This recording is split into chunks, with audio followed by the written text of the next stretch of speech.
Penampilan perdana Sekegong Kebiar Dewasa Sanggar Seni Bayu Teja Budaya Desa Lukepakse, Kecamatan Seririt, Duta, Kabupaten Buleleng akan menampilkan tabuh kreasi dengan judul Jagal.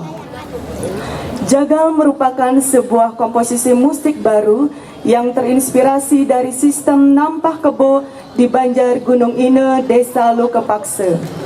Secara leksikal, jagal berarti orang yang berprofesi sebagai tukang potong hewan. Menurut cerita masyarakat setempat, konon diharuskan tukang tampah kebo haruslah berjumlah ganjil, yakni 5, 7, 9, dan seterusnya.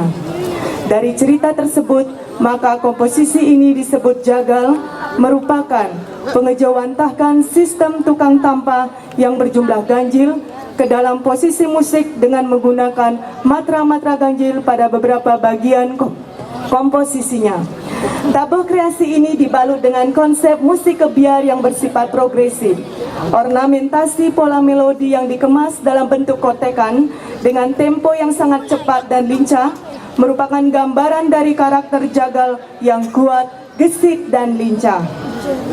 Adapun penata karawitan Iputu Eka Juliana Putra, penggagas cerita Ketut Aryawan, dan penanggung jawab Perbekal Desa Lukepakse dan Klien Desa Pakraman Lukepakse. Baik hadirin yang berbahagia, inilah tabuh kreasi jagal persembahan Duta Kabupaten Buleleng. Selamat menyaksikan.